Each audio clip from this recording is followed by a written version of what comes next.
আসসালামু আলাইকুম। একেবারে খাদের কিনারে বলেন, সাগরের কিনারে বলেন, পাহাড়ের কিনারায় বলেন, যে কোনো জায়গায় থেকেই হোক, বিএনপি কি পিছু হটেছে? বিএনপির কি বোধোদয় হলো? বিএনপির কি নূতন দিগন্তের সূর্যোদয় হলো? বিএনপি কি কিছুটা হলেও বুঝতে পারছে এই যে ভারতমুখী হয়ে ভারতের স্বেচ্ছাচারিতার ভিতরে ঢুকে বাংলাদেশের আর রাষ্ট্র ক্ষমতায় গ্রহণ করা যাবে না, রাষ্ট্র ক্ষমতার সিংহাসনে আর দখল করার সুযোগ নেই? বিএনপি কি কিছুটা হলেও অনুমান করতে পারছে এই বলে যে আমলীগের প্রতি দুর্বল থেকে, আমলীগপন্থীদের প্রতি দুর্বল থেকে, বা আমলীগের মদতদাতা, আমলীগের দেবতা, আমলীগের প্রতিষ্ঠাতা, আমলীগের পৃষ্ঠপোষক এবং আমলীগ রাজনীতিকেই প্রতিষ্ঠিত করে বাংলাদেশকে যেভাবে এই দীর্ঘদিন যাবৎ শোষণ করেছে, শাসন করেছে, মানবাধিকার লঙ্ঘন করেছে, হত্যা, খুন, গুম, অপহরণ, সমস্ত অপরাধের ভিতরে ঢুকে পুরা রাষ্ট্রকে একটি ত্রাসের রাজত্বে পরিণত করেছিল। আইন শৃঙ্খলা বাহিনীকে ধ্বংস করে দিয়ে দলীয় কর্মকাণ্ডের দলীয় সদস্যদের মতো ব্যবহার করেছে। সশস্ত্র বাহিনীকে দলীয়করণ করে তাকে একেবারে একটি রাজনৈতিক অঙ্গ সংগঠনের মতো ধ্বংস করে ফেলেছে। যেসব জায়গা যে সেই আমেরিকার আমলীগের সেই ভূমিকায় গিয়ে বাংলাদেশে আর শাসন ক্ষমতায় আসার মতো কোনো সুযোগ নেই এবং সেই পথটুকু বন্ধ হয়ে গেছে শেষ তক। এইখান থেকে বিএনপি বলতে আমি বোঝাবো দুইজনকে। আমার এই ভিডিও আমি দুইজন মানুষকে বোঝানোর চেষ্টা করব। তার ভিতরে একজন হচ্ছেন সঠিক, যিনি হচ্ছেন ম্যাডাম খালেদা জিয়া। এই খালেদা জিয়ায় সাহচর্য পেয়েছিলেন শহীদ রাষ্ট্রপতি জিয়াউর রহমানের রাজনীতির আদর্শে, রাজনীতির ভূমিকায় এবং রাজনৈতিক পরিচালনার যে দক্ষতা তিনি তার সহধর্মিণী হিসাবে তার ভিতরে, তার দর্শনে, তার জ্ঞানে তিনি ধারণ করেছিলেন এবং প্রথমবার তিনি সঠিক লাইনে থেকে রাষ্ট্র পরিচালনা করেছিলেন। কিন্তু দ্বিতীয় ধাপে সেই রাষ্ট্র পরিচালনার জায়গাটা ব্যাহত করেছেন জনাব তারেক জিয়া। জনাব জনাব তারেক সাহেব তথাকথিত কিছু ভারতীয় দালালের এজেন্ট, আমলীগের এজেন্ট বিএনপির ভিতরে ঢুকে তাকে যেমন বিভ্রান্ত করে, মায়ের সেই আদর্শিক জায়গাকে ব্যাহত করে, এবং যারা এই সুযোগ নিতে চায় তারাই ম্যাডাম খালেদা জিয়া এবং তারেক জিয়ার অভ্যন্তরীণভাবে একটি অদৃশ্য প্রাচীর তৈরি করে দিয়েছে, একটি দেয়াল তৈরি করে দিয়েছে, যার ফলে তারেক জিয়া যে নেতাদের নিয়ে লিড দিয়েছে বা যারা হাত ধরে তারেক জিয়াকে এমন একটি জায়গায় নিয়ে গেছে, ভারতমুখী করে ফেলেছে, ভারতের এজেন্টের হিসাবে বিশ্ব পরিচিতি করে দেওয়ার পথ খুলে দিয়েছে, সেই কমান্ড গ্রুপগুলো, সেই গ্রুপটাই হচ্ছে বিএনপির ধ্বংসের দ্বার প্রান্তে নিয়ে গেছে এবং সেই গ্রুপকেই কমান্ড করে বা আদেশ দেয় বা নিয়ন্ত্রণ করে তারেক জিয়া। কিন্তু ম্যাডাম খালেদা জিয়ার নিয়ন্ত্রণে যেসব ব্যক্তিবর্গ রয়ে গেছে, যারা বিএনপির মূল আদর্শকে ধারণ করে, যে আদর্শ জিয়াউর রহমান প্রতিষ্ঠা করে গিয়েছিলেন, সেই জায়গাটা ম্যাডাম খালেদা জিয়া সহ একটি সাইড করে ফেলেছে বিএনপির কেন্দ্রে বসে, এবং সেটা তারেক জিয়ার সরাসরি আমি তারেক জিয়াকেই দোষ দিব। কারণ তারেক জিয়ার নেতৃত্বে যে যুবক বা তারুণ্যের কথা বলা হয়েছে, এরা প্রত্যেকটি ব্যক্তি দালাল, আমলীগের দোসর, আমলীগের তফলিবাহক, আমলীগ থেকে উৎকর্ষ যেমন নিয়েছে তেমনি আমলীগেরই কার্যকলাপ বিএনপির ভিতরে ঢুকিয়ে দিয়ে, বিএনপির যত ধরনের ষড়যন্ত্র করে দিয়ে বিএনপির ধ্বংসের দ্বার প্রান্তে নিয়ে গেছে। এখন তারেক জিয়াকে সেই জায়গা থেকে সরিয়ে আসতে হবে। যারা তাকে এই পথ ধরে ভারতের কাছে নিয়ে ভারতের সামনে তাকে নতি স্বীকার করিয়েছে, ভারতের সাহায্য সহযোগিতা নেবার জন্য তাকে রাষ্ট্র ক্ষমতায় যে আসীন করবার পথ বাতলে দিতে চাচ্ছিল যারা, তাদের কাছ থেকে তারেক জিয়াকে এখনই সরিয়ে আসার মক্ষম সময়। এবং তার মায়ের সাথে কথা বলে, তার মায়ের দেখানো নির্দেশ মতো, মায়ের দেখানো পথে এবং মায়ের নির্বাচিত জনপ্রতিনিধিত্বকেই এই সামনের যে নির্বাচন হবে তাদের নমিনেশন দেওয়ার পক্ষে যদি কাজ করে, তাহলে বিএনপি খালেদা জিয়ার নেতৃত্বে সঠিক পথে এগোবে। কিন্তু এর বাইরে গিয়ে তারেক জিয়া যদি আবার নেতৃত্ব হাতে তুলে নিতে চায় এবং না বোঝে, এবং সেই তারুণ্যের প্রতীকদেরকে তিনি প্রতিনিধিত্ব হিসাবে সরকার গঠনের জন্য নমিনেশন দিয়ে ক্ষমতায় আনার চেষ্টা করে, সবচেয়ে ভয়ানক পরিস্থিতি হবে সেখানেই। অর্থাৎ বিএনপি যে তারেক জিয়ার নেতৃত্বে যে ক্ষমতায় গ্রহণ করবে সেটা ভারতমুখী দল হবে, সেটা আমেরিকার এজেন্টে, আওয়ামী লীগের একটি এজেন্ট ব্যক্তিবর্গের দ্বারাই নিয়ন্ত্রিত হবে। এবং 2006 সালে যেমন বিএনপিকে যে শক্তি গ্রাস করেছিল, সেরকমের একটি অপশক্তি নিজেরাই বিএনপিকে ধ্বংস করে দেবে। অতএব উপযুক্ত সময়টা নিয়ে যেমন ম্যাডাম খালেদা জিয়াকে সামনে আসতে দিতে হবে, এবং তার যে মতাদর্শ বলেন, তার পরিচিত জানাশোনা বিশ্বস্ত ব্যক্তিবর্গ কে কোথায় আছে তাদেরকে খুঁজে বের করে এই দালালদেরকে রাজনীতি থেকে, একেবারে রাজনীতি থেকে সাইড করে সরিয়ে ফেলতে হবে। বিএনপির ভোটার আছে, নেতার অভাব, নেতাও আছে, সর্বস্ব নেতা যারা দালালির ভিতরে নিপতিত হয়ে গেছে, যারা এই 15 বছর ধরে এমনভাবে দালালি করেছে যে বিএনপিকে আর মাজা শক্ত করে, মেরুদণ্ড শক্ত করে দাঁড়াবার অবস্থায় তারা রাখে নাই।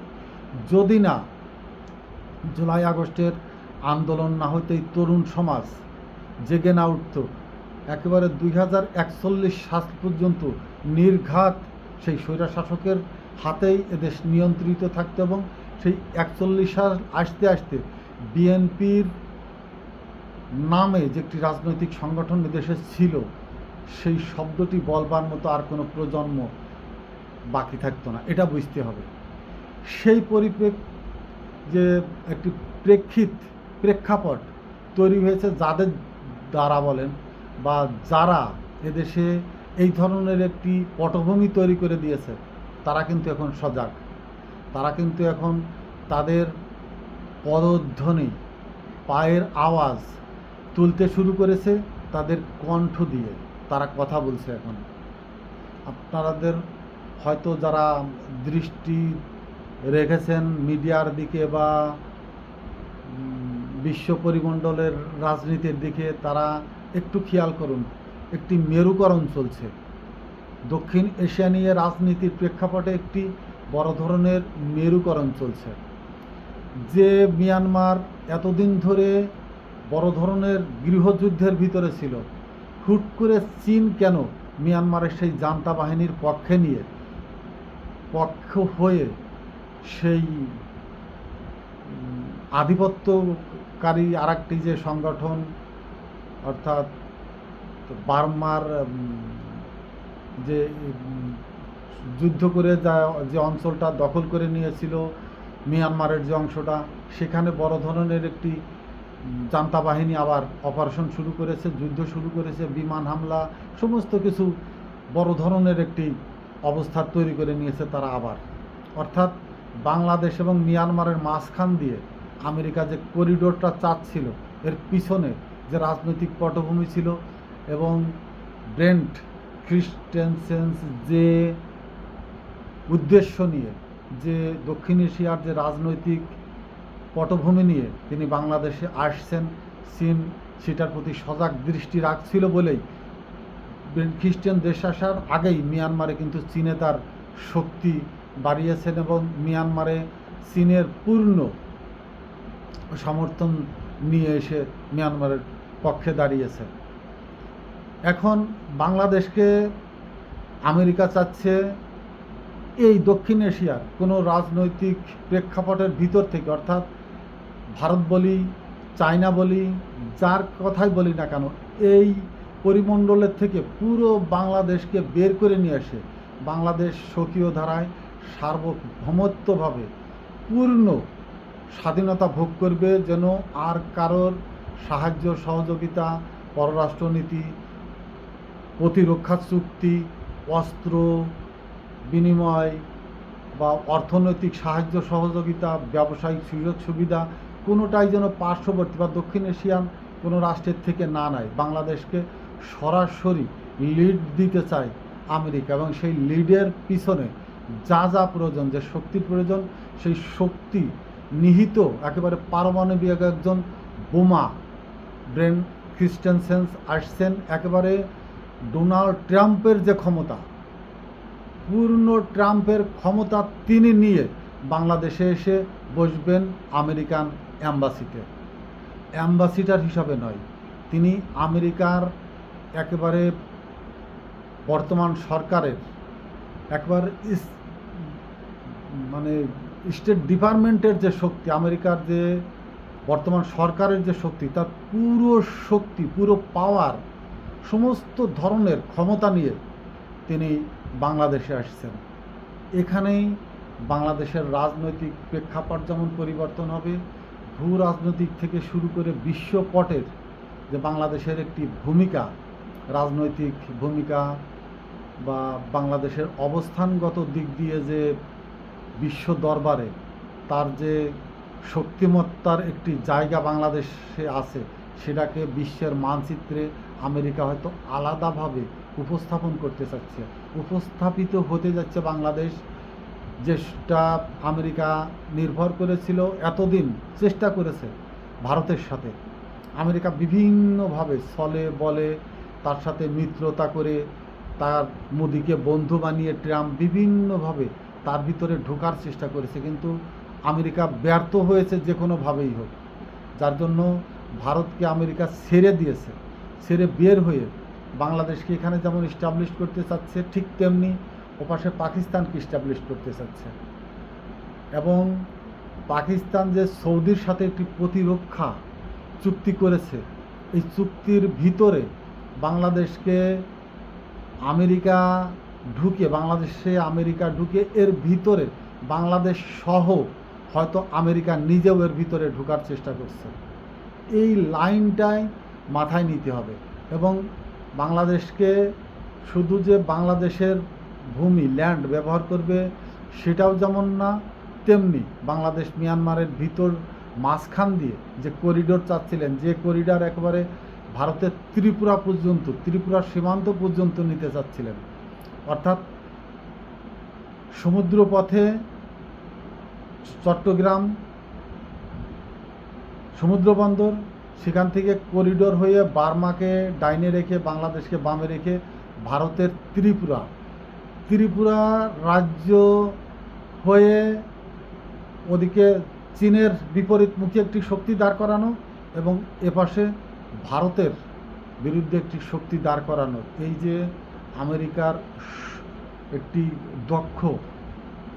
সুদক্ষ একটি পরিক্রমা, যেটা ডক্টর খলিলুর রহমান সাহেবকে পাঠিয়েছিলেন এই ফর্মে কাজ করার জন্য, একটি রিফর্ম তিনি করতে চাচ্ছিলেন, কিন্তু যারা বাধা দিয়েছেন, অর্থাৎ বাংলাদেশ সেনাবাহিনীর তীব্র প্রতিবাদ জানিয়েছিলেন এইটার ব্যাপারে। অভ্যন্তরীণ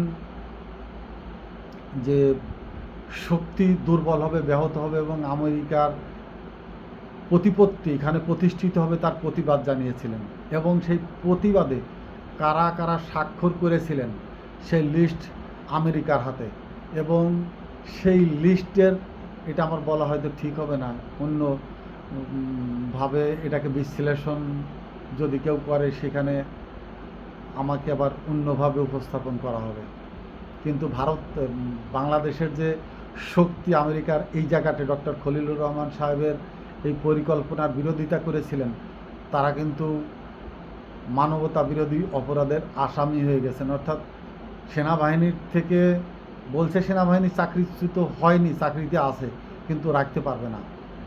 যদি সেনাপ্রধান রাখার চেষ্টা করে, সেনাপ্রধানকেও এই আইনের আওতায় স্যারেন্ডার করিয়ে দেবে। এটা আমেরিকা বুঝতে হবে, স্যারেন্ডার করিয়ে দেবে, আসামি বানিয়ে ছেড়ে দেবে। এবং বাংলাদেশ সেনাবাহিনীকে এমন একটি জায়গায় আনবে, যে জায়গাটা থেকে আর এই ভূ রাজনৈতিক যে কর্মকাণ্ড রাষ্ট্র সরকারগুলো পরিচালনা করবে, তার ভিতরে সেনাবাহিনীকে আর নাক গলানোর সুযোগ দেবে না। বোঝার অনেক কিছু আছে, বিষয় আছে, গভীরে ঢুকতে হলে সে যত দূরে আমরা যাব না, আমরা তত উঁচু মানের মানুষ নই, ব্যক্তি নই, বা আলোচনা করার মতো মেধাও আমাদের নেই। আমরা খুব সীমিত মেধা নিয়ে চলি। সীমিতর ভিতরেই আমরা থাকি। কিন্তু আমি বলছিলাম বিএনপির কথা, বিএনপিকে খুব সদর্পে পদক্ষেপ নিতে হবে এবং পুরো ভারতের বাইরে এসে, এবং সেটা একমাত্র ব্যক্তি, বলিষ্ঠ ব্যক্তি আছে ডক্টর ইউনূসের সাথে ম্যাডাম খালেদা জিয়ার রাজনৈতিক একটি মতানৈক্য তৈরি করতে হবে। তারেক জিয়ার যে তারুণ্য, যুব সমাজ, যে রাজনৈতিক প্রেক্ষাপট তিনি যেটা চাচ্ছেন সেখানে হবে না। ক্ষমতার শিরোমণিতে রাখতে হবে ম্যাডাম খালেদা জিয়াকে এবং তাকে সমন্বয় করতে দিতে হবে ডক্টর ইউনূসের সাথে। ডক্টর ইউনূস ম্যাডাম খালেদা জিয়ার সাথে চূড়ান্ত একটি বিএনপিকে প্রতিনিধিত্বমূলক নেতৃত্ব দেওয়ার এবং বাংলাদেশকে যে ভূমিকায় নিতে চায় আমেরিকা, এবং যেটার প্রয়োজন আমেরিকা না, এটা বাংলাদেশের প্রয়োজন। স্বাধীনতার পূর্ণ নাগরিক, স্বাধীনতার যে পূর্ণ স্বাদ, এটা পেতে হলে রাষ্ট্র যে পূর্ণ স্বাধীনতা ভোগ করবে, এই চূড়ান্ত রূপ দিতে হলে ম্যাডাম খালেদা জিয়াকে ডক্টর ইউনূসের সাথে বসে তারা চূড়ান্ত করবেন কাদেরকে নমিনেশন দিয়ে প্রকৃতপক্ষে দেশপ্রেমিক কিছু ব্যক্তিদেরকে দিয়ে বিএনপি আগামীতে ক্ষমতায় যাবেন, এবং সেই ক্ষমতার মসনদ এতটাই শক্তিশালী হবে যে 2006-এর মতো আর পতন ঘটাবার মতো শক্তি এদেশে সঞ্চিত হবে না। আর এরকমেরই একটি শক্তিশালী নেতৃত্বের প্রয়োজন হবে। হয়তো এনসিপির ছেলেগুলোকে তাদের সাথে নিতে হবে, যাদের সাথে আছে যুব সমাজ, যুব শক্তি, এবং জামাত ইসলামকে সাথে রাখতে হবে। হ্যাঁ, রাজনীতির মাঠে যাই হোক সেটা নির্বাচনের মাধ্যমে ফলাফল নির্ধারণ করবে, কিন্তু বাংলাদেশকে যে চূড়ান্ত শীর্ষে নিতে যে রাজনৈতিক ঐক্যমতের প্রয়োজন, এবং সেটা ভারত বিরোধী ব্যক্তিদের দ্বারা, ভারতের দালাল ছাড়া, ভারতের এজেন্ট ছাড়া, রয়ের প্রতিনিধিত্ব ছাড়া মানুষদেরকে দিয়ে একটি জনপ্রতিনিধিত্বমূলক রাজনীতির মাঠ তৈরি করতে হবে, সে যে দলেরই হোক না কেন। দেশপ্রেমিক ব্যক্তিদের দিয়ে রাজনৈতিক অঙ্গন সাজাইতে হবে, ফুলের বাগান গুছাইতে হবে দেশপ্রেমিক শক্তিশালী মেধাবী ব্যক্তিদের দিয়ে। কোনো দেশের অনুগত হয়ে নয়, পাঁচাটা কুকুর নয়, ভৃত্যের মতো নয়, কৃত দাসের মতো নিজেদের ব্যক্তিত্বকে নষ্ট করার মতো ব্যক্তিদের নিয়ে নয়। যারা মান সম্মান ব্যক্তিত্বপূর্ণ ব্যক্তি, তাদেরকে নিয়ে যে দলেরই হোক, যেখান থেকেই হোক, সেই ধরনের ব্যক্তিবর্গকে নিয়ে রাজনৈতিক ময়দান, মাঠ সাজাতে হবে, যারা বাংলাদেশের প্রতিনিধিত্ব করবে। স্বাধীন বাংলাদেশের কে স্বাধীনতা করে এনে দিয়েছিল, কার কতটুকুন ভূমিকা ছিল, তার জন্য অনেক খেসারত দিতে হয়েছে। সেটার জন্য তারা আমাদের বন্ধু হতে পারে, কিন্তু প্রভু নয়। কেউ প্রভু যেন আর প্রতিষ্ঠিত হতে না পারে বাংলাদেশের, বাংলার মানুষের, সেই জায়গাটাতে বিএনপিকে পুরো পরিষ্কার একটি ইমেজের জায়গায় আসতে হবে। যাদেরকে মানুষ দালাল বলছে, রয়ের এজেন্ট বলছে, ভারতের ভৃত্য বলছে, এদের কেন বলছে? বিএনপিকে এই জায়গাটা নির্ণয় করে তার বিপরীতমুখী, বিপরীত স্রোতের মানুষদেরকে এনে দাঁড় করাইতে হবে। তাহলে বাংলাদেশে বিএনপি সমাদৃত হবে, সম্মানের জায়গায় যাবে, জিয়াউর রহমানের আদর্শ প্রতিষ্ঠিত হবে বাংলাদেশের মানুষের মেধায়, মননে, অন্তরে, ভালোবাসায় এবং শ্রদ্ধার জায়গায় অধিষ্ঠিত হবে বিএনপি। আশা করি চিন্তা করে দেখবেন। আসসালামু আলাইকুম।